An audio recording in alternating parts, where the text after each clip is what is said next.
fellows, young researchers from Southeast Asia.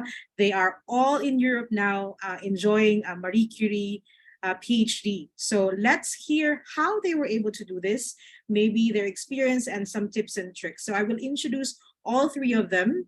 Hold on. Let me see their CV for a moment. Okay, so we have our first speaker, Inovasita Alifdini. She is from Indonesia, and she is at the Institute of Meteorology and Climate Research at the Karlsruhe Institute of Technology in Deutschland, in Germany. And so she has received the Marie Curie Innovative Training Fellowship with the EDP project. So I will let you explain that, Inovacita. Our second speaker is Fernando Litis. He is Filipino, early stage researcher. His focus is on circular plastics with Eindhoven University, but I heard that he is now in Belgium. So let's see why he is in Belgium. And also our last speaker is certainly not the least, from Singapore, Dr. Wiki. She is an experienced occupational therapist. She did her Marie-Curie Fellowship some time ago. I think she just finished it, in a very interesting topic as well. It's on dementia. It's called a distinct project, Dementia Intersectorial Strategy for Training and Innovation Network for Current Technology. So to all of you, I give a warm welcome, but also a very big thank you. I myself, I'm a fellow. I used to do my Marie Curie. I did my Marie Curie actually it was coordinated by the USTO in Spain, but I did my research in the University of Bradford in the UK. At that time, the UK was still part of was not a third country. Was a partner country, but we hope that they will come back. Let's see how it goes. But for that, I will now ask Inovacita to take the room. Thank you so much, and let's listen to your story so that the others will be inspired. Thank you so much.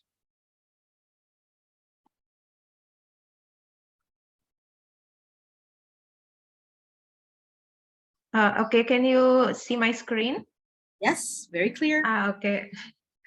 Okay, first of all, thank you for inviting me to this webinar. Today, I would like to present some of my personal experience as a current MSCA PhD fellow. So first of all, let me introduce myself. I am Inovacita. Currently, I'm a PhD student at the Institute of Meteorology and Climate Research at KIT in Germany. About my background, so I am early stage researcher 12 from ADP project. My PhD topic is about changing cumulative risk from extreme windstorm in a changing climate over Europe. I did my bachelor in oceanography in Universitas Diponegoro in Indonesia. After I graduate, I continued to be as a research assistant in the same department and the same university. And then I had an opportunity to continue my study in Hirosaki University in Japan. To be as a research student for the first 6 months, and afterwards I continue my master in the same department and in the same university. And currently I'm a PhD student at KIT in Germany. Okay, what is ADP? So ADP is my PhD project. ADP is European Weather Extremes, Drivers, Predictability, and Impacts. We aim to further understand how the weather extreme over Europe. There are 14 doctoral projects within ADP with 14 PhD students, or we call it as ESR, or early stage researcher. We are consist of some international consortium of university, research center, and also private companies. For more information about ADP, you can visit our website. Okay, and what I have done so far with ADP programs, we have first is we have some training events. The first and second training events we had it in Uppsala University in Sweden, and then the third training event was in Paris in France, and the fourth training events head in Royal Meteorological Institute in Brussels, in Belgium. In addition, within the Marie Curie program, we have international secondments, or we can call it as research stay. In my case, I did my first research stay in an insurance company in Prague, nearly for 3 months, and then around end of this year, I will have my second international secondment at the Stockholm University in Sweden. Then we move to the next topic, how to identify PhD program opportunity. The first is you have to know what's your research background. And after you know your research background, find the PhD position or PhD topic that is close to your research background. For example, I have my master thesis topic about wind over maritime continent or Indonesia. And now in my PhD, I'm doing research about windstorm, but it over Europe. So the topic is not exactly the same, but it's close related. And if you have some publication in journal or conference proceedings, actually it's not mandatory when you submit your application, but it can actually support your application. How to approach the application? First, you can find the PhD position through your Access website, and also you can find through other websites and from the university and research institute website. Sometimes they also post some PhD position. So finding PhD position in Europe, it's like you are finding a job like that. And the second step is you submit your application, usually by email or through university website. Last time I submit a cover letter, CV, graduation certificates, and academic transcript. Also, I submit my master thesis and contact detail of 2 references and some supporting documents like our certificates if you have, or conference presentations as a speaker. Yeah, maybe you have some certificates like that. You can also just submit it along with your application. And if your documents are successful, you will be invited to the interview stage. And after the interview, if they will tell you if your if your application is successful or unsuccessful. Then I'm good enough to apply for a PhD position in Europe. So what I did last time, when I find PhD position, I try to find a PhD project that is close to my research background, because I think it will be a more big chance to be accepted if you choose the PhD position that is close to your research background. And of course, you can also consult your application with previous MSCA PhD alumni or currently MSCA PhD students. And additionally, in Europe, it's very famous about equality, diversity, and inclusion. So in ADP project, for example, we have 5 male students with 9 female students, and 6 students from European Union and other students from non-European Union. So I think it's a good opportunity for also some of you who are not comes from Europe. You can also apply for this position. That's all my presentation. If you have any question, you can just contact me through LinkedIn or ResearchGate. Okay, thank you. Thank you so much, Inovasita, for that.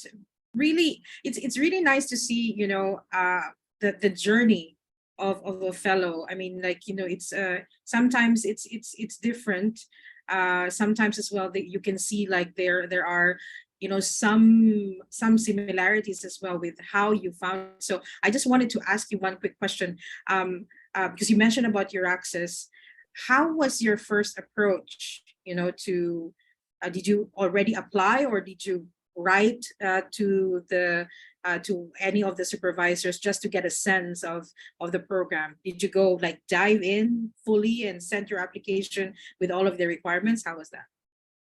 Last time, before I submit my application, I didn't write an email to the professor, so I just submit my application because from the project description, I think it's close to my research background, and I really want to do this research, so I just submit up my application because I think at that time, like, oh, maybe some professor are busy, they are not be able to reply email quickly, so I just submit my application. Yeah, thank you so much for that, Inovasita. So please stay while we also invite the other fellows to come into the room, but that was a very good start. Thank you so much for that. I'm going to invite now our next speaker, and he is my paisano. He is coming from the Philippines as well, and doing really interesting work in the circular economy.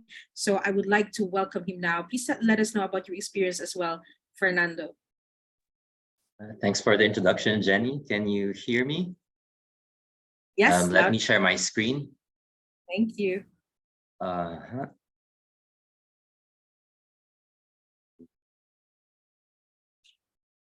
Technological difficulties. Okay, there we go. Hi, everyone. Good afternoon. My name is Fernando Litis, and I'll try to connect a bit to what Inovasita and Laila were talking about earlier. I strongly agree with what Inovasita has mentioned, but I think it's also going to be interesting if I talk a bit about how my journey was, because it's a bit of a different story for me. So now I'm a PhD in Eindhoven University of Technology in the circular economy and business and innovation field, but I actually did my bachelor's in chemical engineering. And after doing my bachelor's, I worked as a process engineer in an engineering and design company in the private sector. And after around 4 years of doing that, I decided to do a master's under the Erasmus Mundus program in Europe in industrial management, which was quite different from chemical engineering. And now I'm in the circular economy, connected to innovation and business modeling in Eindhoven, as well as political sciences in Ghent University. So it probably sounds strange that I'm doing a lot of different things that don't seem to be related from the surface. But I think this also means that no matter what your background is, if you can find a way to connect it to a position, you will have a chance. Let me get deeper into the story on how I ended up in this PhD program, and it's called C-PlaNeT, Circular Plastics Network for Training.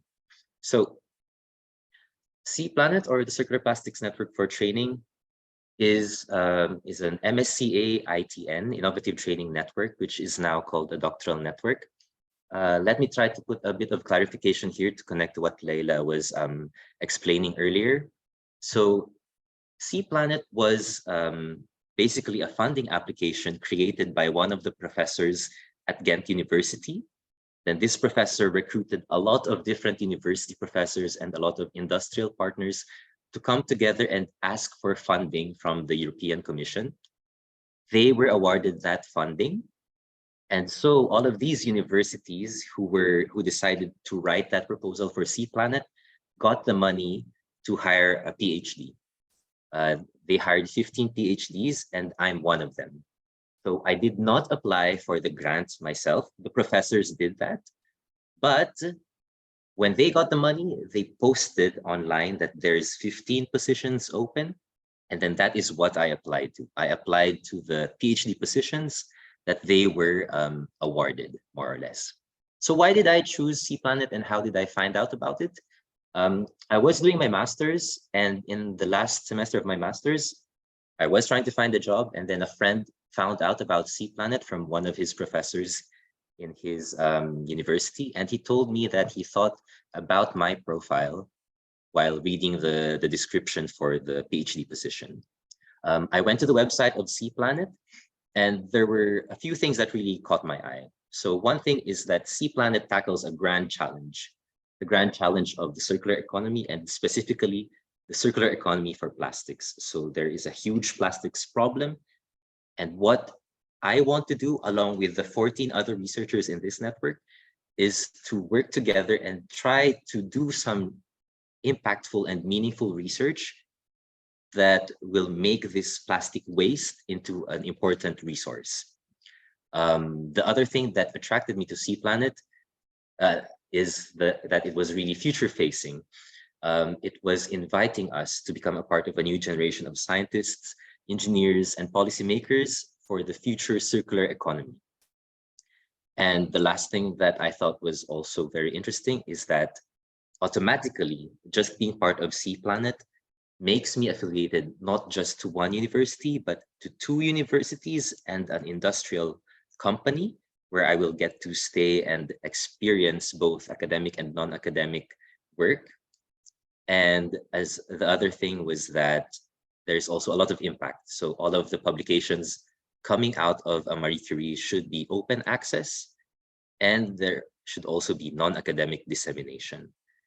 In fact, we are writing a children's book together with the other researchers, and that will be our way of expressing our research to a non-academic audience, specifically for kids. I have the things here in quotation marks because this is how the website is written. In my case, when they opened the positions for C-PlaNeT, there was already a website for it and all of the job applications were there. But at the same time, the job postings were also on the university websites and also on Euraxis. So there's really many venues to find these kinds of programs. And now, how does it feel to do a PhD in Europe? I saw in the chat box that there was someone who already got into one of the Marie Curie programs. And what I have to say is that I think being in Europe, growing up in Asia and then being in Europe is a really special experience for me. We have a pretty good standard of living here in terms of public transportation, in terms of infrastructure, in terms of services, and the cities are just very clean. It's a very different experience, and you also get a very different kind of freedom because you're all on your own in a different country without your normal support network. And this gives a lot of opportunities for you to reflect on your own values, your own experience, think about your culture and what you like about it, what you don't like about it, and how do you want to be as a person. I think that's the special opportunity that you get doing a PhD in Europe. And the other thing that I like, which I'm pretty sure that a lot of my friends in the Philippines like, and which maybe some of you in the audience like, is that there is a lot of potential to travel around. So it's not just for leisure, but also for work. The C-PlaNeT PhD itself already involves a lot of training and participating in conferences, in courses, and in different network training events. So I was able to move around Europe relatively easily. And also with a European EU Schengen visa, you can easily access, well, I could access many other countries outside the Netherlands, even though I have a Dutch work permit. So that's kind of how I see it. The life in EU has not many borders, so to say. So in this map of Europe, I tried to put stars on where I've been because of the universities and secondments that I did as part of C-PlaNeT, the network training events that were part of C-PlaNeT that I was required to attend, but which was also free travel for me, the conferences and PhD courses I had to do as part of the PhD, and the rest were travels I did on my own time, because going on a summer trip is a normal thing here. It is highly encouraged to take your leaves and to use a lot of them. So that will be there for sure. But that's not all there is to a PhD. So I always try to give a balanced view of doing a PhD because it's not all flowers and stars.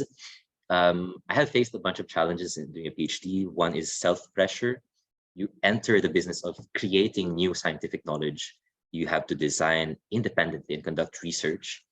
And this research is not something that you'll just show your friends, but it will be looked at by experts in the field, and they will give you criticism and comments as they would any other expert. So you will have to get used to rejections, probably. The second part is self-management. So you'll be working really on your own. You're treated as a fellow researcher by your supervisors. You're their colleague, you're not their student. And so you have a lot of freedom and responsibility, but it also means you need to motivate yourself, you need to protect your time, and you need to think about starting building a career around research, not necessarily academic research, but having the skills for research, no matter if it's in an industry later or in academia.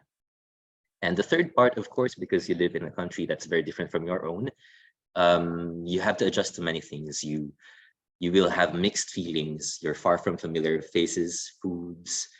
You have a mix of fear and excitement, intimidation and freedom. Whatever it is, it will be new. So some people think that this is not for them, but if this is something for you, then maybe a Marie Curie is the next step. Another cheesy quote that I just found online, but I think it's true. Nothing worth having comes easy. And for most PhDs, I think it's not easy, as with many other things in life. And so if you're one of those people who want to do a PhD, I have basically 2 steps for you. Inovacita gave the more detailed view, but I'll give you the steps before those steps. So first is you have to ask some questions to yourself. You look inward and you ask, why are you doing this and for whom? Do you just want the title? Is that enough? What do you want to do after the PhD? And is the PhD going to lead you to a future you want, or is it going to bring you down a path that you don't want? And how does your background fit into the position? It will help you succeed in the role. Doing this step is very important because all of this thinking will be reflected in all of your application documents. So if these are clear to you, then your motivation letters, your CV, your interviews will become a lot more convincing. Otherwise, it will not. And the second step is to look outward. There's really a lot of social media PhD influencers out there who can give you a glimpse of PhD life. This webinar is one way to see what we do. But if you want to see these TikTok videos where they show how they do their literature reviews or their day-to-day routines, there is a lot there. So go onto social media. Second part is what Leila and Jenny showed earlier, where you really search for this information on salaries, benefits, compensations, and openings. And the last step is you really find topics you like. You really have to have enough fuel to get you through 3 or 4 years of a PhD. And it's just as you will do any job application, like Inovacita said. You have to tailor your documents to your story. And you don't just use whatever ChatGPT gives you. You have to edit it and make it your own voice. So that's it. Thank you. You can add me on LinkedIn. My name is Fernando Lit, or send me an email or ask any questions in the chat, and then we will be there together to help you with your questions. Thank you so much, Fernando, for telling us your story, but also giving tips. You know, I love this this way of doing an introspection, but also this invitation, you know, to look outward. So I think, you know, a PhD definitely is not for everybody. And the sooner that you get to know that, you know, before starting, I think that's very, very important. I hope you don't mind if I ask you, there's some questions in the chat. Yeah, go ahead. There's a question from, you know, from our fellow Filipino. He's about to do his MSCA, and he's successful. So congratulations to you. But he was asking, and maybe in your experience, you can share to us which parts of the allowances are taxable. Yes, I think I saw that question. This is something that you will have, I mean, that this is experienced individually from country to country. So each country makes its own interpretation of all of these numbers. So you saw the slides that Leila showed earlier, 3,400, 600, 600, these calculations. Depending on the country that you're in, they will interpret where that 3,000 something reaches. So in the case of the Netherlands, they see that not as the net amount that they will give you, but as the amount that includes the contribution of the university to the government. And the other thing that they try to do in the Netherlands is they try to make all of the PhDs equal. So we are all connected to a union, a collective agreement of universities, and all PhDs basically get paid the same. But even though that is the case, even though my salary on paper looks a bit lower than what Leila showed, it kind of evens out based on this calculation. And so the answer to your question is it will depend on which country you have your contract in. In any case, all of the PhDs within my network, we are based in Denmark, Netherlands, Belgium, Greece, Austria, and Germany. All of us are able to have a relatively comfortable life. We are able to find housing and afford good food and go out every now and then. It will definitely be more than what you got as an Erasmus Mundus scholar. Yes. So, but of course, you can do that calculation, or you can ask other fellows from the same country if they will answer the question, if they can tell you how much they get. Yeah. And this also doesn't include the different benefits from country to country in terms of non-salary benefits. So there's slight differences from country to country on how they will interpret your employment. Thank So you. in the case of the Netherlands, they have a certain taxation benefit for expats. Okay. So yeah, so maybe as an advice to you, Roy, first is, and I told Inovacita this, and I will remind Fernando and also invite Wiki, please join us. There is a Marie Curie Alumni Association, and there is a chapter in Southeast Asia where you can, we can just talk to the fellows and maybe ask your questions there. At the same time, maybe you'd like to talk as well to your HR of the university you're part of, maybe to ask about how this is arranged, because you could actually theoretically have another arrangement, so that this the taxable allowances are lower, but this is of course depending on the rules of your institution, as what Fernando was saying. So please get in touch with whoever is managing the grants. And also there are NCPs. I don't know where you're going, Roy, but if you in every country in the EU, like for example, Laila is in Tunisia, but in the EU there are also NCPs that you can contact, and you can ask them about these questions as well, about taxes and all that. Okay, so thank you so much, Fernando. I'll put you in the back for a few seconds or a few minutes while I welcome our next speaker. We're very excited to hear about her. I'm personally excited because your research is something that I wanted to do, maybe for another postdoc or something. So Dr. Wiki, thank you so much for joining us. The room is yours. Thank you so much for the introduction. I will be sharing my screen, so just a second. Can you see my screen? Yes, we can. Thank you. So my name is Faitzi. I did my PhD in the University of Galway, funded by the Marie Curie network. So I started my PhD in 2019. So that was actually just, I started probably less than 6 months before COVID started. So I did my PhD in mostly virtually. Okay, so I'm part of a network of 15 PhD students or early stage researchers, as Inovacita has mentioned.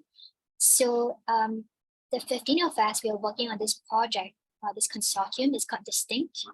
So the focus of our consortium is to look into the use of technology to promote the social health of people living with dementia.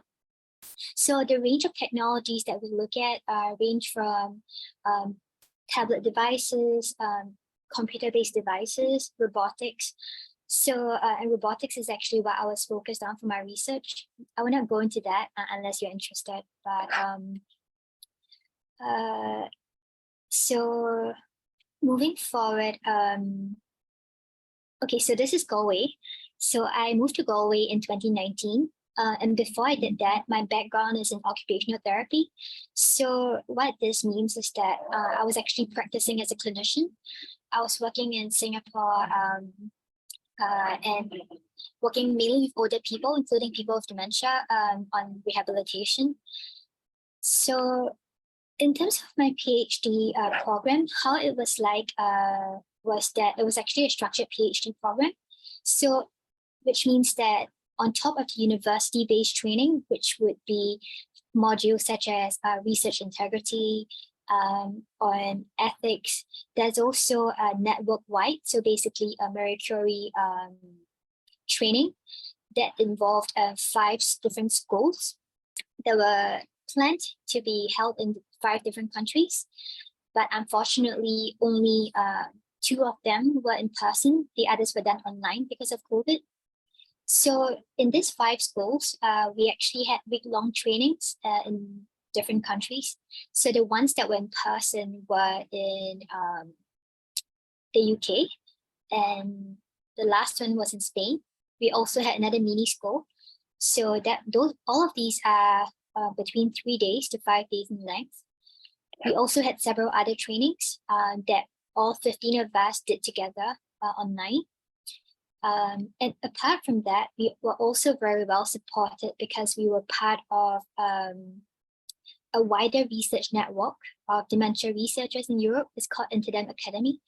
And what this means for PhD students is that we are well connected with other dementia researchers. So we are not just siloed into our own PhD projects. We get to learn about other PhD programs, other ongoing research, and we get to meet other people and learn from their experiences, which was very nice. And for myself, I attended 2 secondments, which are basically internships. And one was in Amsterdam and one was in Brussels. So these secondments are 3 months in duration, and they are basically an extension of, for mine personally, of my PhD project. And yeah, and as mentioned, with COVID, a lot of these things were done online. So in terms of how I found out about this position, I understand that, Euraxis is a great website for looking for PhD positions. But for myself, I'm actually in the mailing list for the World Federation of Occupational Therapists, which is an international organization or representative body for my profession. And this position or these positions were actually advertised through an email. And this is what led me to apply for it. But after I learned about it, I did read up more information on this on Euraxis. So I'll speak more about this later. So in terms of the documents that were needed, it really varies from position to position. For myself, I had to send in a motivational letter, a CV, and I actually think that was it. So, but I do know like another colleague of mine had a little bit more documents to submit for his application, which I will share later as well. So for myself, my interview was conducted online, but other of my colleagues in this position, they had an in-person interview in London. So I guess the experiences of doing a PhD in an international consortium, it was a very enriching experience. So the thing is that I am also in close contact with other PhD students in my university, and they are not part of a wider organization. So basically, for example, they could have had a scholarship from the library or funded by the agricultural department. And reflecting on how this were different from my experiences, I felt that it was a privilege to be part of such a wide community because I get to learn from 14 other researchers. We meet regularly, we collaborate. We know that there's someone to have a chat with when we have questions, things like taxes, how are we coping with COVID? And also with secondments, we get to learn from their supervisors as well. So I think this networking opportunity was very, I guess it was really a privilege, and I did not realize this as much until I was actually in my third year or close to graduating, when I was thinking a little bit more about future job prospects. So, and with the diverse, diverse institutions that were involved, I think there were 7 different institutions from 7 different countries. There were a range of expertise that we could really leverage on, and also the funding for my PhD program, I would say it's very generous. It would not be just with regards to the living allowances, but also with regards to funding to attend courses, attend conferences, to pay for open access publishing, which is very important for researchers, and also as part of the Marie Curie, I would say one of the obligations. There is also very good welfare and support. So for the 15 of us, we actually had an ombudsman. So basically, she would be, we would meet her every school, if I'm not wrong, and she would check in on us how we're doing, and she would. So basically, she minds our welfare, and she would serve as a mediator if there are any potential issues between supervisors and supervisees. So I think that was really nice to be able to receive that kind of support. So this is a picture that was taken in Spain. This is our consortium. Actually, not everyone was in here. So it's a very big group of us. So this is actually one at a conference that we attended last year in June. That's in London. So I had the opportunity to attend conferences in several countries as well. So that's something I remain grateful for, because it is not just about presenting, but it's also about the exposure, about meeting people, networking, and also learning about the latest research. So of course, there are challenges as well that have to be acknowledged. With COVID, it was actually quite isolating. It's good that this situation is abating. In terms of administration, I guess it really varies by country, but for myself in Ireland, looking for accommodation was quite difficult. In terms of funding pressures, I felt that having 3 years to complete a PhD, it did put an amount of pressure on me to know that there was a timeline I had to adhere to. It did make me feel anxious there and then. So self-management and pacing is actually essential. So we, at the end of our consortium, because there were 15 of us and also another consortium before us, so together we actually put together the outputs of our research, and we actually publish it on our website. This is the QR code if you're interested. Yeah, so this is my contact information if you would like to reach out to me on LinkedIn or ResearchGate. So if there are any questions, oh, sorry, I was actually about to come back to, so I'll stop sharing first. Okay, so I was actually about to come back to a question that Jenny mentioned, spoke about earlier as well, with regards to taxes, about checking the HR. So for myself and my consortium, there's actually a point of contact so we actually reached out to him when we had questions about, we think we're supposed to be getting this amount, but we're actually not. So he would actually explain the procedures to us about, about how the money should be distributed and how much we are expecting to be getting. Because for myself, I didn't feel like the HR was able to explain to me as well as the point of contact did. So that was useful as well. Yeah. So another colleague, with regards to applying for a Marie Curie PhD, I mean, for mine, it was quite straightforward. I actually had a colleague who applied for a Marie Curie PhD this year, and he got the position. But the application was actually quite tedious. So we actually found a position on LinkedIn, on Eurex's ASEAN actually, and also through Interdem, which is the network.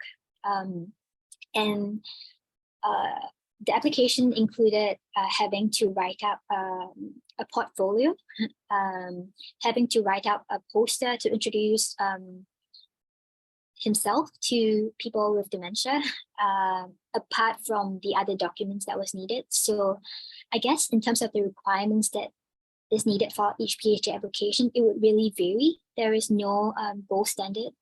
So I hope that answers one of the questions by the audiences. So thank you. Back to you, Jen. Thank you so much, Wiki, for that excellent presentation. The same as with Inovacita and Fernando. I'll bring all of you back in so we can have a short conversation. I'll bring in as well Leila, and of course my colleague Susanna and myself. So maybe just we have a few minutes.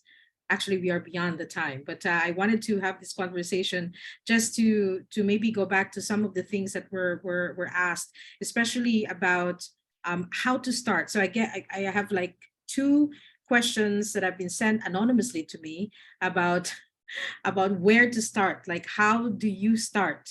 And all of you have also explained this a little bit in your presentation, but maybe just to capture this, for those who are asking, how do you start? Like, once you decide, okay, I want to do the Marie Curie PhD and I want to go to Europe, what would be the first step that you're going to do? I'll start with you, Inovasita. Okay, thanks for the question. So the first start, I think, if you really want to continue to PhD after your master or after you work in a company, you have to find the PhD position. You can find it in the Euraccess websites or in other websites. So, and then after you get the PhD position, I mean, after you get the PhD position that you are really interested in, you can apply for the positions. Yeah, I think the first step is find the position. Yes, find the position. So keep in touch with your access and sign up for a newsletter, right, Susan? For Fernando, please, because you are in different disciplines, like your Erasmus was different, your bachelor's was different, and then now you are in a different field as well. In your experience, like how was this? Because I get this question a lot, like about, I'm a biologist, I should stay in biology. How open would it be for for other institutions to open up to me if I want to do something in sustainability as well? So in your experience, how were you able to navigate this these changes that you have when it comes to your themes, or when it comes to your research? I think I won't be able to answer your question directly, but if I think about how I was interviewed by my supervisors, they didn't, I mean, they looked at my ability to do research. So I had to have a baseline. And thankfully, in my master's thesis, I did some qualitative research for the first time. And I was able to bring that up in the interview to explain my experience with qualitative research. And then they didn't really look for someone who knew everything. They wanted to see someone who could learn. And I was able to prove that I could adapt to different disciplines, and also adapt to different locations, maintain a certain level of motivation for a long time. Well, that's what they thought in the beginning. Yeah, so I think that's, as with any other job application, they don't really need the perfect candidate, and then there will be a pool of people applying, and not it will be very rare that there will be a perfect candidate there. They will try to find the best fit. And as Weichi was saying earlier, it will be different from country to country, from supervisor to supervisor, from university to university. The process was different for my colleague who is in the same university, but in a different department. He was interviewed twice. I was interviewed once. But they kind of look for the same things: motivation level, baseline ability to read through papers, to assimilate information, and to present that information, and trainability. Will this person be able to learn by himself and as well with some supervision? So even though your background is not exactly what they will be looking for, if you can show that you are very interested in it and that you have some ability to do research around that field, I think it's still a convincing case. Thank you, Fernando. So very good tips there. So you have to show your adaptability, agility, openness, and of course your research skills. So Weichi, I would like to go back to you because you finished already your fellowship. I'm not sure where you are right now. Are you back in Singapore? Yes, I am for now, like for a short while. But I'm back in Singapore. Okay, okay. But you're going back to Europe? No, I'll be moving on to another academic position, but it will actually be in Australia. I see. So that's what I'm interested in. So after you do your fellowship, then how did you navigate also like going to the next step, like whether it's going to the academe or maybe looking at other opportunities that are for you? What were the steps as well? What did you experience in this way? Yeah, thank you for that question. So I guess like what I was advised when I was doing my PhD is that the job search should start at least a year before your PhD finishes. So that was what I was advised by people who were my Very students. good. So that was what I did. I mean, of course, I did explore a few options. To be very honest, I really enjoyed research, but I didn't know if I wanted to stay in academia because I have a clinical background. So that was actually what I thought I was going to do. So I guess I kept my options open. I did explore UXs for potential postdocs, but I mean, like it was just opening up opening up my mind to opportunities that potentially, and yeah, before I actually found something on another job search website. So yeah, so for now, like I'll actually be moving into something, even for the academic position, is actually related to my clinical background in occupational therapy. And I get to hopefully continue my research for my PhD, which is very ideal. But I really do agree with what both Inovacita and Fernando mentioned in terms of their tips and advice, because I think finding the right PhD, I mean, say like if one really wants a position, there's not always, I guess there's always an element of luck. And I agree with Fernando as well with regards to a different background. I also have to say I actually don't have a master's. This was actually one of the ideal requirements by quite enough, actually most of the institutions who were looking for PhD positions for my consortium. But I guess my supervisor believed in my ability to be able to do this, and she could see that doing some research work during my clinical when I was doing my clinical responsibilities.